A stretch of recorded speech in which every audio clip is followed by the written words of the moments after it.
Welcome to this introductory video for the Qlik supply and demand forecast application. This application is part of the cross-module analytics suite of Qlik applications developed by Pomerol Partners. These apps have been designed to combine data from different modules and tables within SAP, a task that's often difficult to accomplish even within SAP's own reporting environment. It's also important to note that the teams at Qlik and Pomerol Partners have also found these applications easy to adapt to other ERP systems like JD Edwards, Oracle's eBusiness Suite, Epicor, and many others. All right, well, let's get started right away and take a look at the supply and demand forecast app, and let's see how it works. So we're going to click here in our Qlik Enterprise Hub, and we're going to open up the supply and demand forecast app.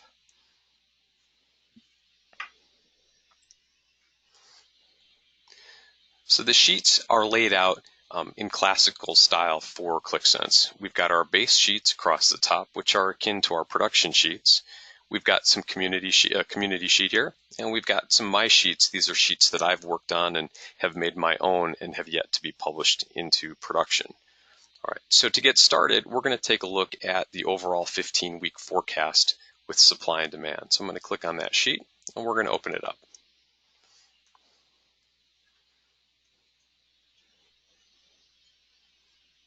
It's important to note exactly what we're looking at here. So what we've done with the supply and demand forecast app is we've been able to pull data from SAP, and what we've done is we've pulled all of the materials that have an actual safety stock, and what we've done is we've done a forward-looking stock on hand forecast based on their current stock on hand, along with forecasted demand from MRP, along with the planned incoming purchase orders for additional supply. So if you think about what's going on here, we're actually netting out the future looking or the forecasted demand with the forecasted supply from our purchase orders, and we're trying to understand what will the on-hand inventory be at the material level moving forward. Now, to be very clear, the on-hand inventory and purchase order quantities come from the materials management module inside of SAP. The demand data, however, comes primarily from MRP, which is part of the production planning module in SAP. Two very different modules in SAP. In fact, typically SAP users have to run separate reports from each module and then combine that data, usually in Excel, to create a forecast that clearly shows their potential inventory issues. Okay.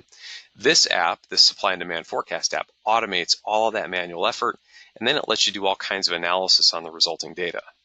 And when you look at inventory data in this fashion, there's really two key benefits that we're trying to achieve. The first is we want to avoid material shortages that could lead to production issues or other sales order delivery issues. And then the second benefit is we really want to control inventory costs. Okay, so how have we helped achieve those benefits in the way that we've laid out the app? All right, well, let's take a look. So first thing we'll notice is that, again, we're at the material level here. In fact, we've got 3,079 different materials that we've pulled out of SAP that are in play, if you will, over the next 15 weeks, meaning they've got actual safety stock levels and some level of demand or some level of supply is planned for each of those materials over that 15-week period. Okay. Now, to help, again, get at those benefits of avoiding material shortages and controlling inventory costs, what we've done is we've segmented or stratified the inventory based on how well they line up with the safety stock. So we've created these buckets, if you will, or thresholds. So this first bucket with this KPI of 389 represents the number of materials that are within 20% of the planned safety stock on any given week over the next 15 weeks. Same thing holds true for these next threshold categories as well. This last category is also a very important one. It's one where, in this case, we've got almost 2,600 different materials that are forecasted in any of these particular weeks to have over 145% of the planned safety stock for that particular material. So what do we have going on here? If you really think about it, we've bookended this against those two benefits that we're trying to get out of managing inventory. On this end of the spectrum, we're running things where we're seeing where we run that risk of running out of inventory. And over here, we're taking a look at areas where we've simply got too much inventory. Okay, so here we could be running too lean, and here we could be running too fat on inventory. Okay. Now, in order to start analyzing this and make sense of it and figure out what behaviors to actually change through the analysis, there's a little bit of noise going on. So one of the things that we do in SAP, it's very common for manufacturers to classify their materials using standard ABC classification. And you'll note we've got a column here that represents for each material the classification assigned to it. One of the things we're going to do is we're going to filter out our B's and C's from the classification and hone in on just the A part so that we can get a little better clarity on what decisions we might need to make. So we've got these buttons up in the application to simply hide the B parts, and we can hide the C parts. And when we do that, we go from over 3,000 materials, and we've now honed things in down to 507 different materials.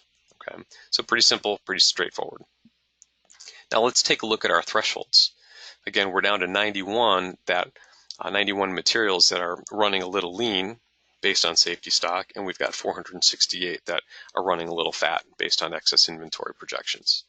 Now, some of our clients will say, well, we actually run a tighter ship than 20%. I want to hone this down to like 5%. And they might similarly say, well, 145 is, that's pretty conservative. I want to get a little bit more aggressive and drop it down to say 110%. So easy enough. We have a button here to let you change the thresholds.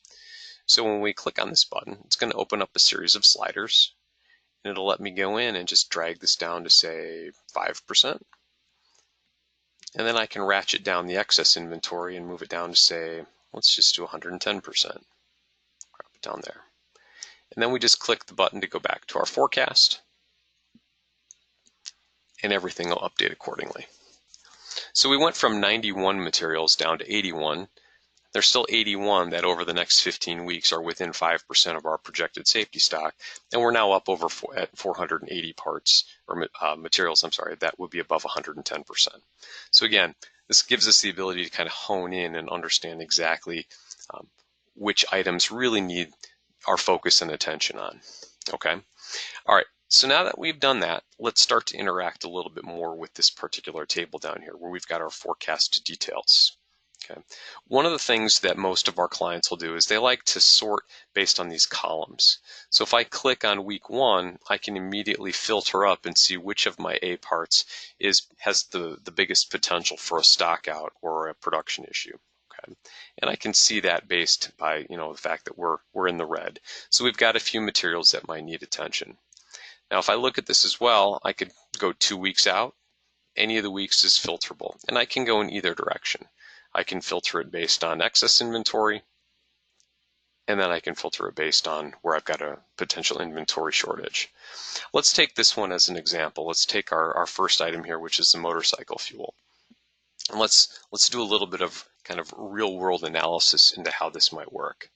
One of the things we can do is we can interact with this. So let's just select that particular product, that material. So we'll do that. And one of the things that's accessible inside of this being a Qlik app is the associative model that shows us connections to other data behind the scenes. One of those can be buyer. So each material is assigned to one or more buyers inside of SAP, and we bring that relationship through in the data. So if I click on this choose buyer filter box in Qlik, it'll tell me that there's 2 buyers associated with this particular material, Marita and Robina. Okay. So one action I could take from this, I could stop here and simply say, well, I want to notify these 2 buyers that we've got a potential inventory issue with this particular material. And that would be fair enough. You have the ability to go do that. In fact, what we could do is we could right-click on this particular chart. I could go to my selections, and I could actually export this out as an image, copy it into an email and send it over to them. I could put it out to a PDF, or I could even export the data out to Excel if I so chose. Okay. So those are some different options.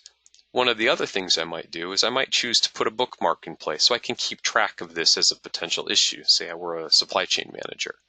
So I could go up to the bookmarks, create a new bookmark, and in this particular case, I'm just going to give it a title and call it motorcycle fuel inventory issue.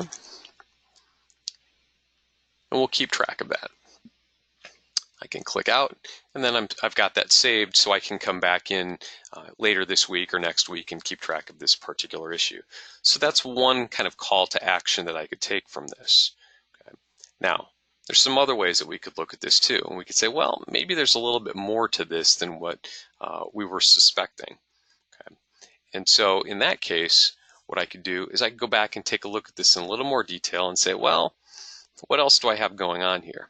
And one of the things that is a little subtle, but you might notice, is that the word motorcycle on the material description is actually misspelled. It's motor-cycle fuel, not motorcycle fuel. Okay.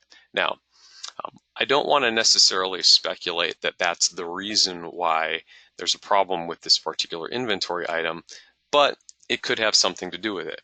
Nonetheless, let's do a little bit more digging to find out if we've got some more going on here. So one of the things that we can do is, although we've netted supply against demand here, I really want to understand, is this a supply issue, or is this a demand issue, or is it actually both? So what we've done is we've created some additional sheets inside of our QlikSense app that lets you look at them independently. So let's just start with demand. So for this particular material, if I look at the demand, you'll see that going out, I've got some pretty healthy demand over the next few weeks, and then it starts to taper off. But by and large, I've got demand. Okay. Now, so from this perspective, it doesn't look like there's anything that's jumping out as a particular problem here over the next 8 weeks. Let me go take a look at supply. Now, when I look at supply for this particular material, and I start to move forward, now this is a bit of an issue. Over the next 8 weeks, I have zero supply coming in for this particular material. That definitely looks to be a problem. That could, in fact, be a problem related to our misspelling that we highlighted a few minutes ago. Maybe this isn't getting picked up on the right report that needs to go in and get the correct purchase orders put in place. Okay, so that's one issue that could be highlighted out. Let's go back to our forecast sheet. And when we look here, let's take a look at one of the other capabilities that we've got. And that would be, let's do a search. I can search across and see, is there perhaps a similar product or material to motorcycle fuel that I could use that might be used to help offset some of this inventory issue that we've got that looks like it's coming up. So in QlikSense, if I click on the search button, I can go up and I can just type in motorcycle. If I hit the enter key, it's going to select all of the motorcycle fuel items. I'm going to invoke that. And if you look, something really interesting comes up. I've got a whole number of different materials that are called motorcycle fuel. And some of these might be a completely viable alternative to the motorcycle fuel that we're short on over the next couple of weeks. So one of the things I might want to do as well is I could, again, click on this, export this out, and communicate this out to the two buyers and let them know that they should look into this. Or I could also bookmark this if I so chose. Again, this gives me the ability to interact with the data. This app gives me the ability to interact with the data so that I can drill in and try and come up with some new ideas on why something is occurring and what actions could be taken to remedy that. So this is an example that, again, is a real world and commonly occurs with our clients. So let's move on and take a look at another scenario on how our clients use this application. If we return back and go to our 15-week forecast, another way companies will use this is they'll say, I just want to manage a particular material. So when they come in, they might be looking explicitly for a particular material right out of the gates. So they'll go right to this search box. And in this case, let's go look up rollers. Let's say I want to manage chain rollers. So I go in, do my search, select that, and when I do that, I go right to that particular material. I could bookmark this as well and keep track of it. Okay. And so again, in this scenario, one of the things I want to do is I want to understand in more detail what's the scenario that's taking place. And as you can see here, everything's in blue. That means I'm running excess inventory week over week for all 15 weeks. So again, we want to drill into this a little bit and understand what's really going on. So one of the sheets that I created is I took one of the, a couple of the sheets here, and given my permissions, I went and created my own sheet in QlikSense. I created a supply and demand, but I call it a separate view. On this sheet, I was able to take supply and put it right next to demand so I can look at them week to week to week and see how do the two really overlap with each other. So when I look at demand again, it's pretty consistent week over week, has a couple of variations in here. But then when I look at supply, I can see my supply is a little bit more staggered. I've got a bunch coming in here, and then I go out for a few weeks, and then I've got these gaps in here. And as a result, I tend to order too much, carry some inventory, order more, carry it, and the net result is I've got excess inventory over my 15-week time period. Okay. And again, the same scenario takes place here. If I want to manage this or work on smoothing this demand or this supply out, I could go up to the buyers, go in and make a selection, and then manage it that way. Oh, now I noticed something else. I like to say the Qlik data doesn't lie. It's telling us exactly what's going on behind the scenes.